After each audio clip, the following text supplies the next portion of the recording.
إن الحمد لله نحمده ونستعينه ونستغفره ونعوذ بالله من شرور أنفسنا ومن سيئات أعمالنا من يهده الله فلا مضل له ومن يضلل فلا هادي له وأشهد أن لا إله إلا الله وحده لا شريك له وأشهد أن محمدا عبده ورسوله يا أيها الذين آمنوا اتقوا الله حق تقاته ولا تموتن إلا وأنتم مسلمون يا أيها الناس اتقوا ربكم الذي خلقكم من نفس واحدة وخلق منها زوجها وبث منهما رجالا كثيرا ونساء واتقوا الله الذي تساءلون به والأرحام إن الله كان عليكم رقيبا يا أيها الذين آمنوا اتقوا الله وقولوا قولا سديدا يصلح لكم أعمالكم ويغفر لكم ذنوبكم ومن يطع الله ورسوله فقد فاز فوزا عظيما أما بعد فإن خير الحديث كتاب الله وخير الهدي هدي محمد صلى الله عليه وسلم وشر الأمور محدثاتها وكل محدثة بدعة وكل بدعة ضلالة وكل ضلالة في النار۔ محترم سامعین کرام، دوستوں، ساتھیوں، بزرگوں، نوجوانوں، آج جمعہ کے مختصر خطبے میں جس عنوان کے تحت مجھے چند باتیں آپ سے کرنی ہیں، اس کا عنوان یہ ہو سکتا ہے کہ ہمارے سماج میں پھیلی ہوئی چند غلط فہمیاں اور اس کے بارے میں شریعت نے ہماری کیا رہنمائی کی ہے۔ اس میں بہت ساری باتیں آ سکتی ہیں، لیکن چونکہ ہمارے پاس وقت کم ہے، اس لیے دولت کے تعلق سے، مال کے تعلق سے 3 باتیں بیان کرنے کی کوشش کروں گا، کیونکہ دولت کے تعلق سے، مال کے تعلق سے بھی ہمارے ذہنوں میں، ہمارے سماج میں کچھ غلط فہمیاں ہیں۔ میں تمہید میں زیادہ وقت نہیں لگاتا ہوں، اصل موضوع پر آتے ہیں۔ ایک غلط فہمی ہمارے ذہنوں میں بعض دفعہ یہ ہوتی ہے، یا بعض لوگوں میں یہ ہوتی ہے کہ دولت کمانا بہت اچھی بات نہیں ہے۔ متقی آدمی، پرہیزگار آدمی، اللہ ترس آدمی، اللہ سے ڈرنے والا، وہ تو پیوند والے کپڑے پہنتا ہے، وہ تو روکھی سوکھی کھاتا ہے، اور وہ بیچارگی کی، غریبی کی، فقیری کی زندگی گزارتا ہے۔ جو آدمی ایسا ہے وہ نیک ہے۔ اور جو آدمی اچھے گھر میں رہتا ہے، اچھی گاڑی میں چلتا ہے، اچھی گاڑی میں چلتا ہے، اچھے لباس استعمال کرتا ہے، اچھا کھانا کھاتا ہے، اچھے موبائل سے استعمال کرتا ہے، دنیا کی جو بھی آسائشیں ہیں، دنیا کی جو بھی نعمتیں ہیں، اگر وہ بہت زیادہ استعمال کرتا ہے تو یہ ہمارے ذہن میں مس کنسپشن ہے، غلط فہمی ہے کہ وہ اللہ سے ڈرنے والا نہیں ہے، وہ خدا ترس نہیں ہے، وہ نیک نہیں ہے۔ یا اس انداز میں بھی آپ کہہ سکتے ہیں گویا کہ دولت کمانا یہ شریعت کو مطلوب نہیں ہے، یا زیادہ دولت کمانا شریعت کو مطلوب نہیں ہے۔ بعض دفعہ یہ ذہن میں بعض واقعات کی روشنی میں ڈالنے کی بات کی جاتی ہے، اور نبی کے زمانے کا، صحابہ کرام کے زمانے کا ابتدائی دور آپ کو دکھایا جاتا ہے۔ نبی کے زمانے کا جو مشکلات والا دور ہے، جو پریشانیوں والا دور ہے، جو مفلوق الحالی والا دور ہے، جو غربت والا دور ہے، وہ آپ کو دکھایا جاتا ہے۔ لیکن بعد میں اسلام کی وجہ سے کیا فراوانی آئی، کیا دولت مندی آئی، کیا مالداری آئی۔ صحابہ کرام کتنے مالدار تھے۔ ایسے صحابہ کرام تھے کہ جن کا گھر مکہ میں بھی تھا، مدینہ میں بھی تھا، اور کوفہ میں بھی تھا، بصرہ میں بھی تھا، خراسان میں بھی تھا، شام میں بھی تھا، مصر میں بھی تھا، ایک ہی صحابی کا گھر۔ بعض دفعہ یہ تمام باتیں نہیں بتائی جاتی ہیں، یا اس میں جو ہے اس کو نظر انداز کر دیا جاتا ہے۔ جبکہ ہمیں یہ بھی دیکھنا چاہیے کیونکہ اس کی وجہ سے جہاں بھی ہم جو ہے ڈس بیلنس ہوں گے، جہاں ہم توازن اختیار نہیں کریں گے، بیلنس اسلامی شریعت کی تعلیمات کے دونوں پہلو کو نہیں دیکھیں گے، ہم وہاں غلط فہمی کا شکار ہو جائیں گے۔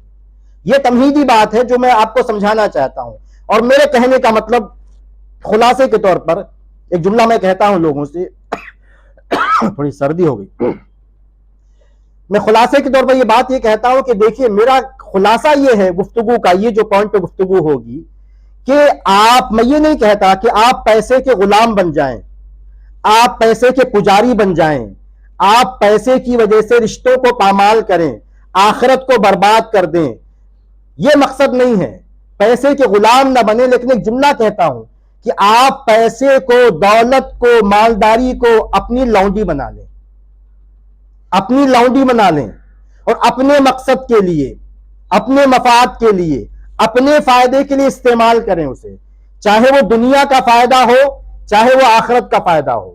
اپنی ذات پر خرچہ کریں، اپنی بیوی بچوں پر خرچہ کریں، والدین پر خرچہ کریں، اپنے رشتہ داروں پر خرچہ کریں، اپنے پورے کمائیے، بہت کمائیے، اور اپنے پورے خاندان کو مالدار کر دیجیے، ممتاز کر دیجیے مالداری میں، اور اس پیسے کو خرچہ کیجیے اچھے کاموں میں، آخرت بنانے کے لیے، مساجد کی تعمیر میں، مدارس کی تعمیر میں، مدارس کے جو خرچے ہوتے ہیں ان کو ادا کیجیے، غریبوں کی مدد کیجیے، بیواؤں کی مدد کیجیے، آپ ہاسپٹلز بنوائیے، اپنی قوم کے لیے اسکولز اور کالجز بنوائیے، جو کرنا ہے آپ کو کیجیے۔ آپ پیسے سے دنیا بھی کما سکتے ہیں، دنیا میں بھی آرام سے عیش کے ساتھ رہ سکتے ہیں۔ ربنا آتنا فی الدنیا حسنہ وفی الآخرۃ حسنہ وقنا عذاب النار۔ قرآن نے تو ہمیں یہی سمجھایا ہے کہ اے ہمارے پروردگار، اے ہمارے پالنہار، ہمیں دنیا میں بھی آرام دے، دنیا میں بھی اچھائیاں دے، بھلائیاں دے، نعمتیں دے، اور آخرت میں بھی نعمتیں دے۔ یہی تو مومن کی اچھائی تو یہی ہے، مومن کے لیے خوشی کا موقع تو، خوشی کی بات تو یہی ہے، دنیا میں بھی عیش میں رہے گا، آخرت میں بھی عیش میں رہے گا۔ کوشش تو کر سکتے ہیں نا، دونوں کے لیے ہمیں کوشش کرنا ہے، ہمیں کوشش کرنا چاہیے۔ اور اللہ تعالیٰ نے کیا فرمایا؟ وَأَن لَّيْسَ لِلْإِنسَانِ إِلَّا مَا سَعَىٰ، کہ انسان کو وہی ملے گا جس کے لیے وہ کوشش کرے گا۔ تو کہنے کا مطلب یہ ہے کہ میرے پیسے کی، آپ کے پیسے کی قوم کو ضرورت ہوتی ہے، مساجد کو، مدارس کو، اسکول کو، کالج کو، آپ کے غریب رشتہ داروں کو، سب کو ضرورت ہوتی ہے۔ یہ تو نیکی کمانے کا ایک ذریعہ ہے، جنت میں جانے کا ذریعہ ہے۔ اور آپ جانتے ہیں جب عثمان رضی اللہ تعالی عنہ نے بیر معونہ میں پیسہ دیا اور بعض دفعہ بعض غزوات میں پیسہ دیا، تو اللہ کے رسول صلی اللہ علیہ وسلم نے کیا ارشاد فرمایا کہ ما ضر عثمان ما فعل بعد، کما قال صلی اللہ علیہ وسلم، کہ آپ نے فرمایا کہ اب عثمان جو چاہے کرے، اب عثمان نے اتنا دے دیا ہے اللہ کی راہ میں کہ اب جو چاہے عثمان کریں۔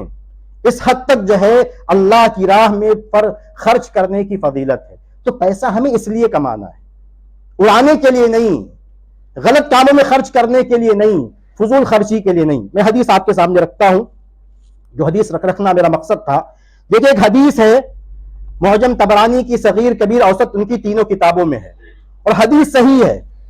واقعہ یہ ہے، حدیث یہ ہے کہ ایک دفعہ اللہ کے رسول صلی اللہ علیہ وسلم اور صحابہ کرام ایک جگہ جمع تھے، اور وہاں سے ایک نوجوان کا گزر ہوا۔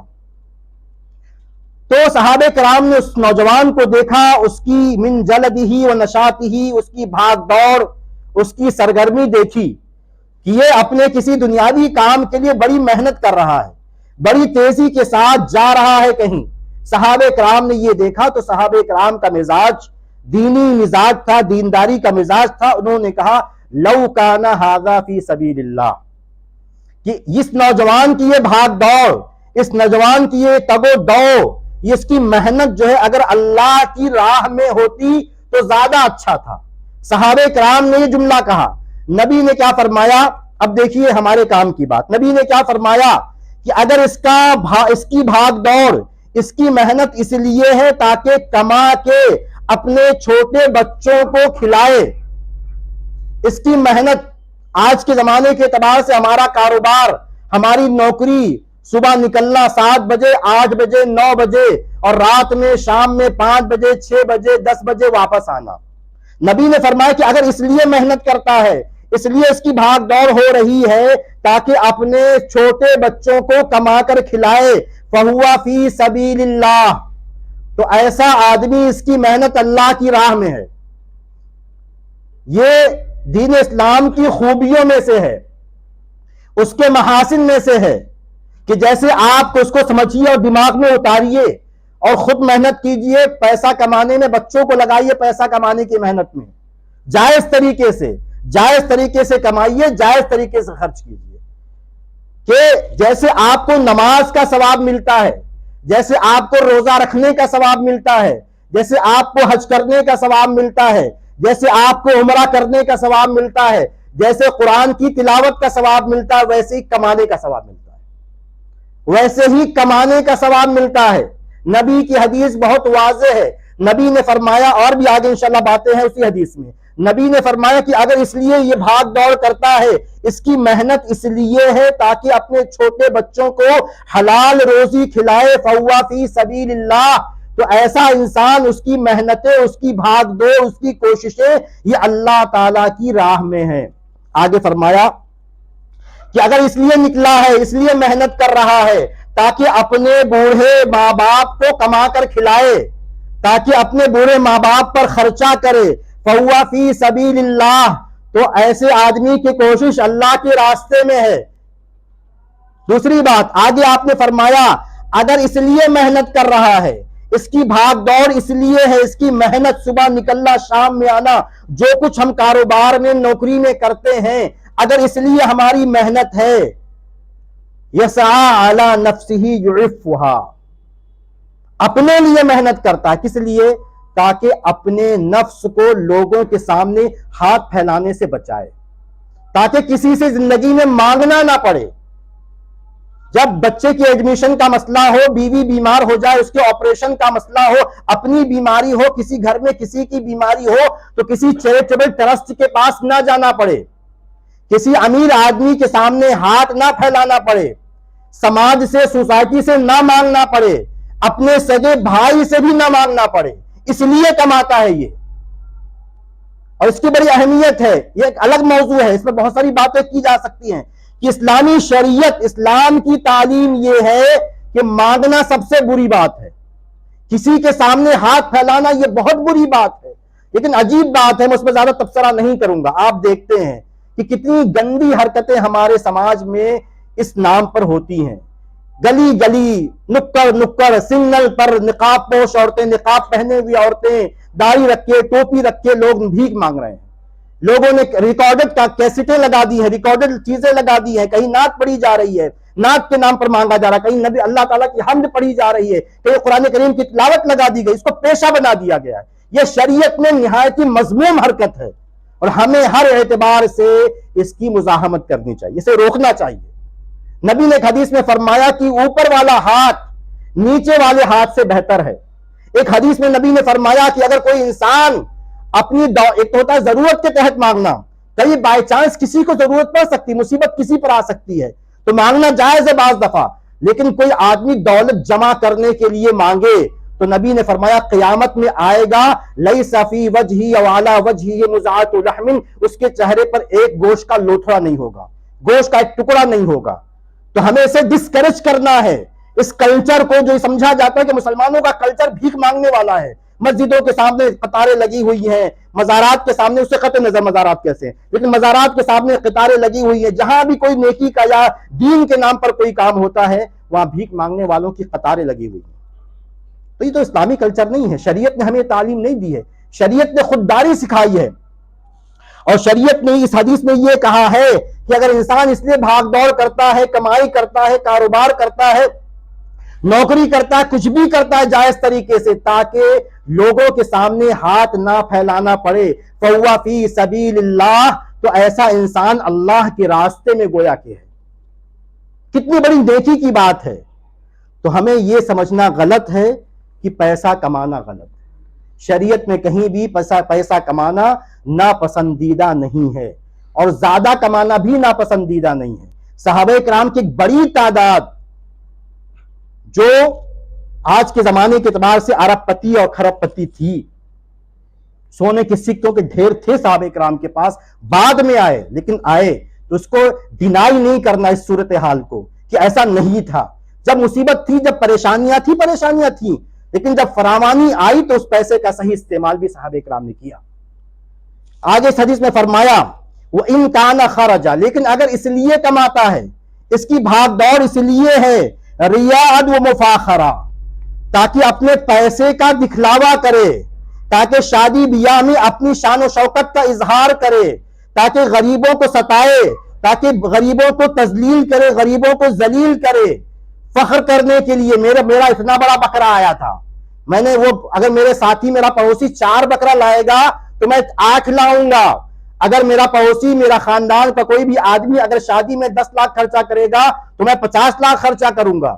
اگر یہ ذہنیت ہے، نبی نے واضح کیا ریاء و مفاخرہ، پیسے کو دکھانے کے لیے، شان و شوکت کے اظہار کے لیے، غریبوں کو ستانے کے لیے، لوگوں کی تذلیل کے لیے اگر پیسے کے استعمال کرنے کا مقصد ہے فَهُوَ فِي سَبِيلِ الشَّيْطَانِ، تو ایسی کمائی، ایسی نوکری، ایسی تجارت، ایسا بزنس جو ہے وہ شیطان کے راستے میں، وہ شیطانی کمائیاں ہو رہی ہیں، جس کا مقصد غلط ہو، جس کا مقصد اپنی دنیا کی ضرورتیں پوری کرنا نہ ہو، جس کا مقصد آخرت میں جو ثواب کمانا نہ ہو بلکہ بندوں کو ستانا ہو، بندوں کے سامنے اپنے پیسے کا اظہار ہو، فَهُوَ فِي سَبِيلِ الشَّيْطَانِ، تو ایسی کمائی چاہے کم ہو زیادہ ہو، ایسی کمائی شیطان کے راستے کی کمائی ہے۔ تو ایک بات یہ کہنی تھی آپ سے، وقت کم ہے، دوسری حدیث یہ پیش کرنی تھی، کیونکہ ایک ہی بات شاید ہو پائے گی تو تقریباً ایک ہی باتیں ہیں یہ، جتنا ہو پائے۔